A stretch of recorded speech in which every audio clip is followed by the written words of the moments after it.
በስመ አብ ወወልድ ወመንፈስ ቅዱስ አሐዱ አምላክ። በስመ አብ ወወልድ ወመንፈስ ቅዱስ አሐዱ አምላክ። የተባረክ እግዚአብሔር አምላከ አበዊነ። በቅድሚያ የኔና የእናንተ አምላክ ለኛ ሲል በዛሬው ዕለት ተጠምቆ ከዕዳ ደብዳቤያችን ያወጣን እሱ ነውና ለእሱ ክብርና ምስጋና ይድረሰው። እንኳን ለጌታችን ለመድኃኒታችን ለኢየሱስ ክርስቶስ በዓለ ጥምቀት አደረሳችሁ አደረሰን። አበ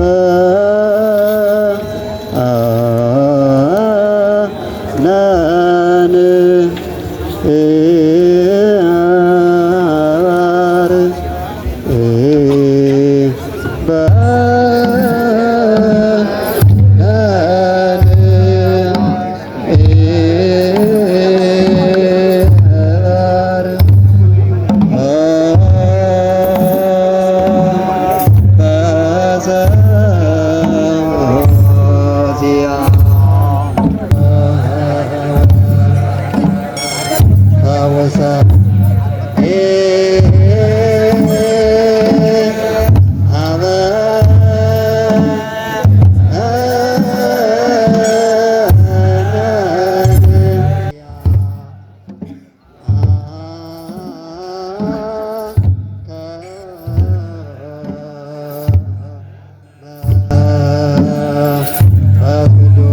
በእጃችን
ወወልድ ወመንፈስ ቅዱስ አሐዱ አምላክ አሜን።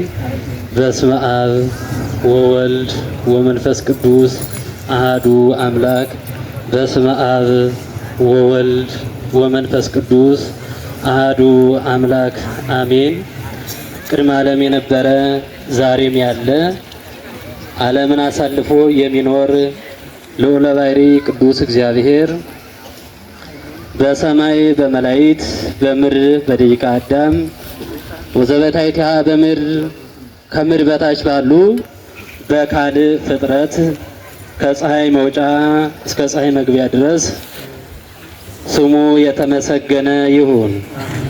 እንዲሁም እናታችን አምላክ ወላዲተ አምላክ ቅድስተ ቅዱሳን ንጽሕተ ንጹሐን ድንግል ማርያም፣ ቅዱሳን መላእክት፣ ጻድቃን፣ ሰማዕታት፣ ደናግል፣ መነኮሳት እግዚአብሔር እንዳከበራቸው መጠን ለእነሱም ክብርና ምስጋና ይድረሳቸው። በቅድሚያ የተከበሩ መምህራችን የአለፋ ወረዳ ሊቀ ካህናት ሊቀ ማእምራን ልሳነ ወርቅ፣ ክቡራን ሊቃውንተ ቤተ ክርስቲያን፣ ዲያቆናት፣ ወንድሞች፣ ምእመናንና ምእመናት ሕፃናትም ጨምሮ በኃያሉና በገናናው በልዑል እግዚአብሔር ስም ፍጹም ሰላምታ ሰላም እላችኋለሁ። እንደምን ዋላችሁ? እንደምን ሰነበታችሁ? እንደምን ቆያችሁ? እንኳን አደረሳችሁ። አሜን። እግዚአብሔር ይመስገን ብለን እንድናመሰግነው አንደበታችን ለምስጋና ያቀና ሕያው ባሕርይ ቅዱስ እግዚአብሔር በድጋሚ ስሙ የተመሰገነ ይሁን። ወይደሎነ ከመ ንፈጽም ኩሎ ጽድቀ ጽድቀ ትንቢትን እንፈጽም ዘንድ ይገባናል በሚል ኃይለ ቃል እንነጋገራለን። ኃይለ ቃሉን የምናገኘው በማቴዎስ ወንጌል ምዕራፍ 3 ከቁጥር 15 ላይ ያለ ኃይለ ቃል ነው። ጽድቀ ትንቢትን ልንፈጽም ይገባናል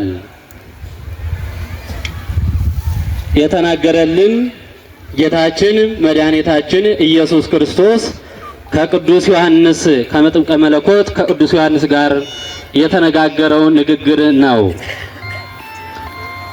የጻፈልን ደግሞ ሐዋርያው ቅዱስ ማቴዎስ ነው ማለት ነው።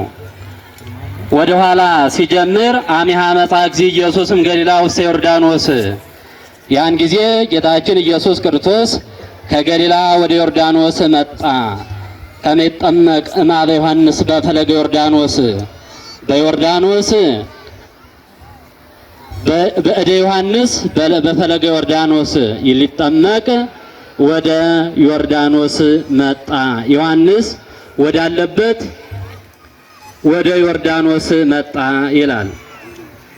ወዮሐንስሰ አበዮ፣ ዮሐንስ ግን አይሆንም አለው፣ ከለከለው። እንዘ ይብል አንተኑ ትመጽእ እምኀቤየ፣ አንተ ወደ እኔ ልትመጣ ይገባልን? እኔ ወደ አንተ መጥቼ ልጠመቅ ይገባኛል እንጂ ንጉሥ ወደ ባሪያው ይሄዳልን? ባሪያው ወደ ጌታው ይሄዳል እንጂ ደቀ መዝሙር ወደ መምህሩ ይሄዳል እንጂ መምህሩ ወደ ደቀ መዝሙሩ ይሄዳልን? እያለ ይከራከረው ጀመረ። ዋውሳ እግዚእ ኢየሱስ ወይቤሎ እድግ ምዕረሰ፣ ጌታችን ኢየሱስ ክርስቶስ መለሰለት እንዲህ አለው፣ አይሆንም ተው አለው። ወይደልወነ ከመ ንፈጽም ኩሎ ጽድቀ እስመ ከመዝ ተድላ ለነ፣ እንዲህ ያለ ደስታ ልናደርግ ይገባናልና ይላል። እንዲህ ያለ ደስታ ልናደርግ ይገባላልና ብሎ ይሄ ጌታችንና ቅዱስ ዮሐንስ መጥምቅ የተነጋገሩት ኃይለ ቃል ነው። እስመ ከመዝ ተድላ ለነ፣ እንዲህ ያለ ተድላ ደስታ ልናደርግ ይገባናልና አንተ አሚሃ እግዚእ ወተጠሚቆ እግዚእ ኢየሱስ ሶቢሃ ወፃ ማይ፣ ያን ጊዜ ጌታችን ኢየሱስ ክርስቶስ ከባሕሩ ተጠምቆ በወጣ ጊዜ ወናሁ ተርኅወ ሎቱ ሰማይ፣ እነሆ ሰማይ ተከፈተለት፣ ሰማይ ተከፈተ ይላል። እንዲህ ያለ ተድላ ደስታ ልናደርግ ይገባናል። አንተ ልዑለ ባሕርይ እግዚአብሔርን መዳሰስ የማይገባውን እግዚአብሔርን ዳሰሰ፣ መጠመቅ የማይገባውን እግዚአብሔርን አጠመክ ተብሎ ልዕልና ሲነገርልህ ይኖራል።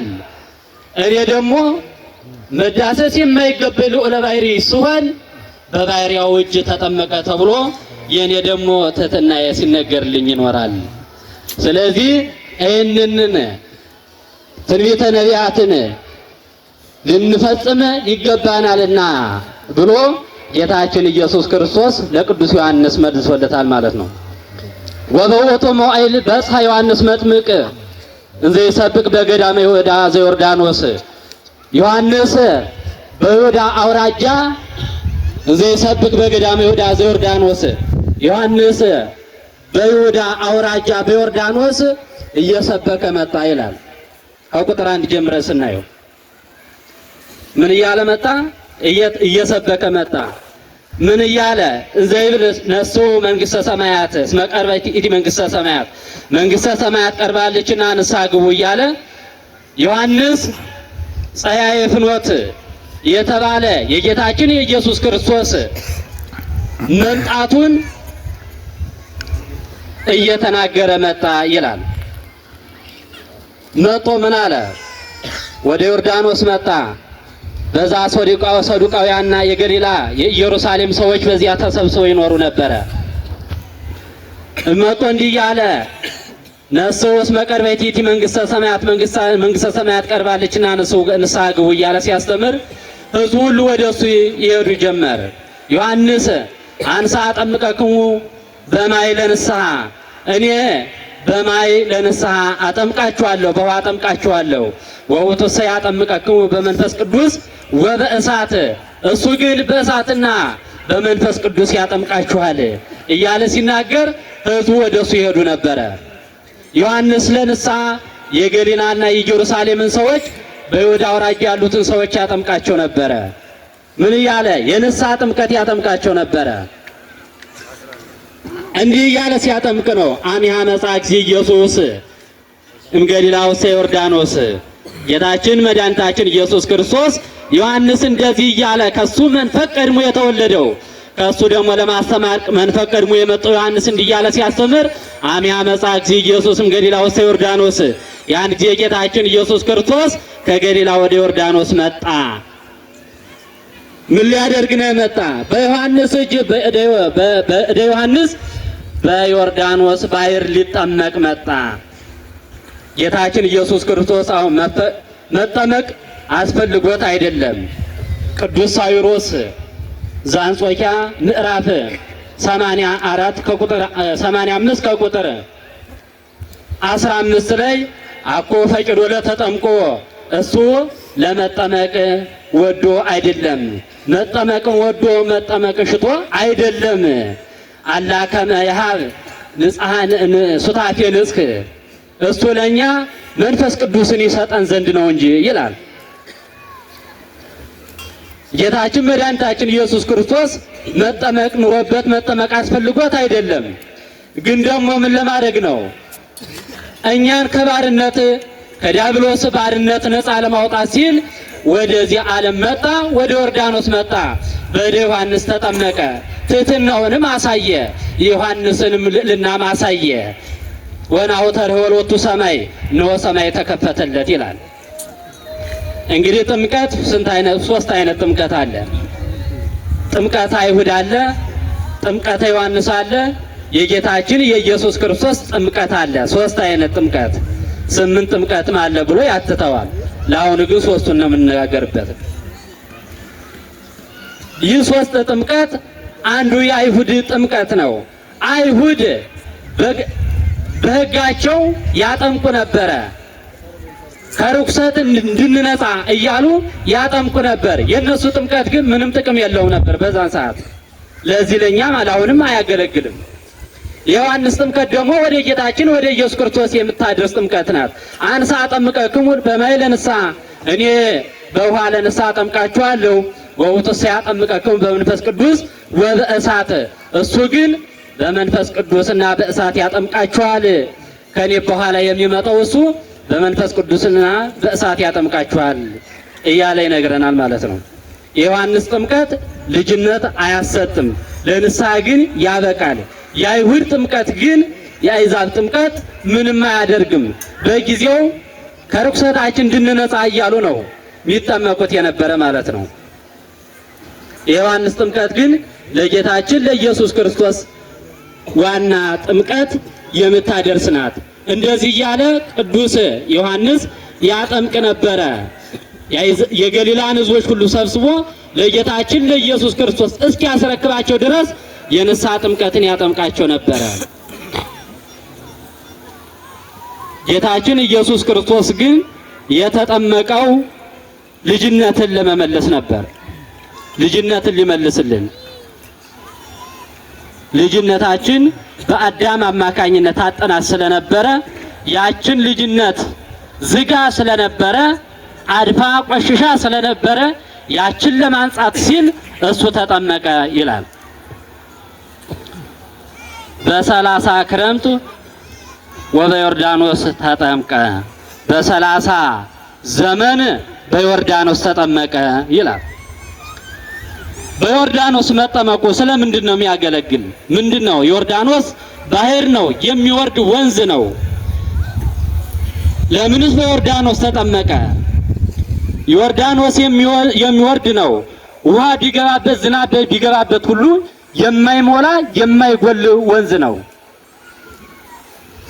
ነቁ አንድ ነው፣ ከላይ ነው የሚወርደው። ዝቅ ብሎ ደግሞ ከ3 ከ2 ይከፈላል። ዝቅ ብሎ ደግሞ በአንድ ይገናኛል። ይሄ ምሳሌነትና ምስጢር አለው። ከላይ መጠመቁ ስለምንድን ነው ሲሉ የአዳም ልጅ ሁሉ አንድ ነው። ከላይ ማን ነው? አንድ አዳም ነው። ከላይ ከታች ዝቅ ብሎ መከፋፈሉ ስለምንድን ነው ብሉ ሕዝብና አይዛብ ግዙራንና ኢግዙራን ተብሎ ተለያይቶ ነበረ። ሕዝብና አይዛብ ተብሎ ተለያይቶ ነበረ። የዛ ምሳሌ ነው። ዝቅ ብሎ በአንድ ላይ መገናኘቱ ደግሞ ጌታችን ኢየሱስ ክርስቶስ የተጠመቀባት ከታች ናት። ሕዝብንና አይዛብን አንድ አደርጋለሁ አንድ ሆነዋል ሲል በተገናኘችው ባህር በተዋህደችው አንድ በሆነችው ባህር ጌታችን ኢየሱስ ክርስቶስ ተጠመቀ። እንደዚህ አድርጎ ግዙራንና ኢግዙራን ተብሎ ይለያይ የነበሩ ሕዝብና አይዛብ ተብሎ ተለያይተው የነበሩትን ሕዝብ አንድ በጥምቀት አንድ እንዳደረጋቸው ሲያጠይቅ ጌታችን ኢየሱስ ክርስቶስ በተገናኘችው አንድ በሆነችው ወንዝ ተጠምቆልናል ማለት ነው። እንደዚህ አድርጎ ለምን ነው በ30 ክረምት የተጠመቀ? 30 ለምን አስፈለገው? አይዛብ በጊዜያቸው በዘመናቸው 30 ዓመት ያልሞላውን ሁሉ እንደ ተርታ ሰው ያዩት ነበር ይላል። እንደምን? እንደ ተርታ ሰው ገና አይምሮ ያልተካተተለት ማለት ነው። አስተካክሎ የማያስብ አስተካክሎ የማይናገር አድርገው የሚያዩት ስለነበረ ኦሪትን ለመፈጸም ሲል በ30 ዘመኑ ተጠመቀ። የኦሪት መምህር ቁሞ 30 ዓመት ያልሞላው መምህር ቢያስተምራቸው አይሰሙትም ነበረ። 30 ዓመት ካልሞላው እያሉ አይምሮ ያልተካተተለትም አንደበቱ አከናውኖ መናገር አይሆንለትም እያሉ ይህንን አይቀበሉትም ነበር። የዚያችን ሕግ ለመፈጸም ሲል ግን በዚህ በ30 ዘመን 30 ዓመት ሲሞላው ልክ በዛሬው ቀን ማለት ነው በ30 ዘመን ተጠመቀልን። ክህነትም በኦሪት እንደዚሁ አይሰጥም ነበር። 30 ዓመት ካልሞላ አይሰጡም ነበረ።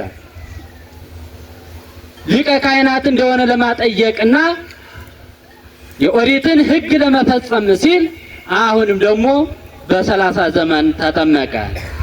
ሶስተኛ ደግሞ ኃጢአትን ለማስተስረይ ሲል ደግሞ በ30 ዘመን ተጠመቀ። ከዚያም በኋላ ነው ታርገለከ ኃጢአትከ ታርገለከ ኃጢአተኪ፣ ኃጢአትሽ ተሰረየልሽ ኃጢአትህ ተሰርዮልሃል እያለ ጌታችን ኢየሱስ ክርስቶስ ሕሙማንን መፈወስ ድውያንን ማዳን የጀመረ ከዚያም በኋላ ነው። ትንቢት ነው። በ30 ዘመን እንዲህ አድርጎ ጌታችን ኢየሱስ ክርስቶስ ተጠምቆ በዛሬው ቀን ተጠምቆ ከዲያብሎስ ነፃ ባርነትም አውጥቶናል ማለት ነው። ሕዝብና አይዛብን አንድ ለማድረግ አሁን በዛሬው ጊዜ አንዳንድ ሰዎች ግዴታ ግዝረት መገዘር አለበት፣ ካልተገዘረ ለሰዎች ንስሐ ይገባል ለወላጅ እናት አባት እየተባለ ይነገራል። ጌታችን ኢየሱስ ክርስቶስ ከተጠመቀልን ወዲህ ግን ቅዱስ ጳውሎስም ለኛ ግዝረታችን ጥምቀታችን ነው ብሎ ስለተናገረልን ሕዝብና አይዛብን ግዙራንና ኢግዙራንን በዛሬው ቀን አንድ እንደሆኑ የተለያዩትን አንድ እንደሆኑ እንደዚህ አድርጎ ለይቶልናል ማለት ነው። ሌላው ለምን የተጠመቀ ሲባል አንድነትና ሶስትነትን ለመለየት ነው። አንድነትና ሶስትነትን ዝንቱ ውእቱ ወልድየ ዘአፈቅር ወሎቱ ስምዕዎ፣ የምወደው የማፈቅረው ልጄ ውረድ ተወለድ ብዬ የላኩት ልጄ ይህ ነው ብሎ ደግሞ አሳይቶናል። እንዲህ ብሎ አብ በሰማይ ሆኖ ቃሉን መስክሮልናል። ወልድ በአካል ተገኝቶ ተጠምቆልናል። መንፈስ ቅዱስ በአምሳለ ርግብ ወርዶ ከራሱ ላይ አርፎበታል። እንዲህ አድርጎ ሶስትነቱን አሳይቶናል። አንድነትና ሶስትነቱን እንዲህ አድርጎ አሳይቶናል ማለት ነው። እንደዚህ አድርጎ ለይቶ አሳይቶናል። ሌላው የዕዳ ደብዳቤያችንን ለመቅደድ ነው። የዕዳ ደብዳቤያችንን ወሰጠጠ መጽሐፈ ዕዳሆሙ ለአዳም ወለሔዋን ይላል ቅዱስ ኤፍሬም በውዳሴ ማርያም ላይ። የአዳምና የሔዋን የዕዳ ደብዳቤያቸውን ቀደደላቸው ይላል። የአዳምና የሔዋን ዕዳ ደብዳቤያቸው ነው። ዕዳ ደብዳቤያቸው ምንድን ነው? አዳምና ሔዋን አትብሉ የተባሉትን ዕፀ በለስ በበሉ ጊዜ በዲያብሎስ እጅ በባርነት ለመገዛት በቅተው 5500 ዘመን እስኪፈጸም ድረስ በዲያብሎስ እጅ ተይዘው ይኖሩ ነበረ። በሕይወተ ሥጋ ሳሉም መከራ ጸንቶባቸው ይኖር ነበረ። ከሞቱም በኋላ በሲኦል ሆነው ወደ እግዚአብሔር ቢጠበቁም ይልቅ በጨለማ አግዞ ዲያብሎስ ይዟቸው ይኖር ነበረ። የዛን ዕዳ ደብዳቤያቸውን ለመቅደድ ሲል ጌታችን ኢየሱስ ክርስቶስ ዛሬ ቀን በዮርዳኖስ ተጠምቆልናል ማለት ነው። አዳም ገብሩ ለዲያብሎስ፣ ሔዋን አመቱ ለዲያብሎስ። እንዲህ ብላችሁ ስመ ግብርናታችሁን ጽፋችሁ ስጡኝ፣ መከራውን እንዳቀልላችሁ፣ በእናንተ ላይ የተፈረደባችሁ መከራ እንዳቀልላችሁ፣ ብርሃንን እንዳመጣላችሁ፣ ጨለማውን እንዲገፍላችሁ እናንተ ስማችሁን ጽፋችሁ ስጡኝ አላቸው። እነሱም በዚያ ሰዓት ይሁን ብለው ጽፈው ሰጡት። በሁለት እብነ ሩካም አድርጎ በወረቀትም እንዳይጽፈው የሚቀደድ ነው። በእንጨትም ደግሞ በጣውላ ቢጽፈው ደግሞ የሚበሰብስ ነው። በእብነ ሩካም አድርጎ አንዱን በዮርዳኖስ ጥሎት ነበር ይላል። አንዱን ደግሞ በሲኦል ጥሎት ነበር፣ ለምስክርነት ማለት ነው። እንዲህ አድርጎ መከራ ሲያጸናባቸው ኑሯል። ይህንን ለመቅደድ ሲል ጌታችን ኢየሱስ ክርስቶስ ከሰማየ ሰማያት ወረደ፣ ከድንግል ማርያም ተወለደ፣ እንደ ሕፃናት በዚህ ምድር ተመላለሰ። እንደ ሕፃናቱ ከሕፃናቱም ጋር አብሮ እየተቧቸ አደገ። 30 ዘመን ሲሞላውም ወደ ዮርዳኖስ መጣ። በዮርዳኖስም ተጠመቀ። ሲጠመቅ እንደ አምላክነቱ እንደ ሰም አቅልጦ እንደ ቅል ቀጥቅጦ እንደ ሰውነቱ ደግሞ በእግሩ ረግጦ የዛሬውን የአዳምና የሔዋን ዕዳ ደብዳቤያቸውን ቀዶላቸዋል፣ ደምስሶላቸዋል ማለት ነው። እኛም መድኃኒታችን ኢየሱስ ክርስቶስ ካለብን ኃጢአት ሁሉ እግዚአብሔር ያለብን ኃጢአት ሁሉ እግዚአብሔር ይደምስስልን። እንደዚህ አድርጎ የአዳምና የሔዋንን የዕዳ ደብዳቤ ዛሬ በዛሬው ቀን ደምስሶላቸዋል። ልጅነታቸውን ዝጋ የነበረች ልጅነታቸውን መልሶላቸዋል። በዛሬው ቀን ጌታችን ኢየሱስ ክርስቶስ እንደዚህ አድርጎ አዳምና ሔዋንን ከግብርናተ ዲያብሎስ ነፃ አውጥቷቸዋል። በዛኛው ደግሞ በሲኦል የጣለውንም በትንሣኤ ደምስሶልናል። ወደ ሲኦል ወርዶ ነፍሳትን ለማውጣት ሲል እንደ አምላክነቱ ደግሞ በዛም ደግሞ በባሕርየ መለኮቱ አቅልጦ አጥፍቶልናል ማለት ነው። ዛሬ ቀን ትልቁ ዕዳችን የተደመሰሰበት ትልቁ ኃጢአታችን የተፋቀበት ዕለት ነው። ሌላው መንፈስ ቅዱስን ለኛ ይሰጠን ያድለን ዘንድ ነው። መንፈስ ቅዱስን ለኛ ይሰጠን ዘንድ ነው ዛሬ የተጠመቀበት ማለት ነው። ልጅነታችን የተመለሰበት መንፈስ ቅዱስ የተቀበልንበት ዕለት ነው። ልጅነታችን ሲመለስ ዲያብሎስን ድል ነስቶ እኛን ልጅነት መለሰ። ዛሬም እኛ ስንጠመቅ የሚሰጠን ምንድን ነው? በ40 ቀን ስንጠመቅ የሚሰጠን ያቺ በአዳም ባሕርይ ጎስቁላ የነበረችው ያቺ የነጻችው ለአዳም የተመለሰችው ልጅነት ሁሉ ለኛ ይሰጠናል። መንፈስ ቅዱስን እንደዛ አድርጎ ለኛ ሰጥቶናል ማለት ነው። ጌታችን መድኃኒታችን ኢየሱስ ክርስቶስ በዛሬው ቀን እንዲህ አድርጎ ይህን ሁሉ ኃጢአት የነበረብን ዕዳ ደብዳቤ ሁሉ ፍቆልናል። የምእመናንን ክብር ለመግለጽ ሲል በዛሬው ቀን እንዲህ አድርጎ ተጠምቆልናል ማለት ነው። ወይደለወነ ከመንፈስም ኩሎ ጽድቀ ትንቢትን ልናደርግ ይገባናል። በዮርዳኖስ እንደሚጠመቅ ሁሉ ባሕርን ርኤቶ ጎየቶ ዮርዳኖስን ይገባ ደሬሁ አድባር አንፈራጹ ከመሐራጊት እየተባለ ርእዩ ከማያት እግዚኦ ርእዩ ከማያት እየተባለ ትንቢት ተነግሮለት በነቢየ እግዚአብሔር በቅዱስ ዳዊት ትንቢት ተነግሮለት የነበረውን ሁሉ ያንንን ልንፈጽም ይገባናል ብሎ ጌታችን ኢየሱስ ክርስቶስ ለቅዱስ ዮሐንስ መልሶ ነግሮታል ማለት ነው። እና ጌታችን መድኃኒታችን ኢየሱስ ክርስቶስ ዛሬ እንዲህ አድርጎ የዕዳ ደብዳቤያችንን ቀዶልናል። ዛሬ የጌታችን የኢየሱስ ክርስቶስን ታላቁን በዓል ጌታችን ኢየሱስ እግዚአብሔር አብ ዝንቱ ውእቱ ወልደ ዘአፈቅር ወሎቱ ስምዕዎ እነሆ የምወደውና የማፈቅረው ልጄ ነው እሱንም ስሙት ብሎ የነገረን የሚወደው ውረድ ተወለድ ብሎ ለኛ የሰጠን ለኛ የተሰጠ ልዑለ ባሕርይ ቅዱስ እግዚአብሔር ኢየሱስ ክርስቶስም ዛሬ በዮርዳኖስ ባሕር እንዲሆኖ ተጠምቆ እኛን ከዕዳ ደብዳቤያችን ዕዳችን ፍቆልናል። ደብዳቤያችንም እንደ ሰም አቅልጦ አጥፍቶልናል ማለት ነው።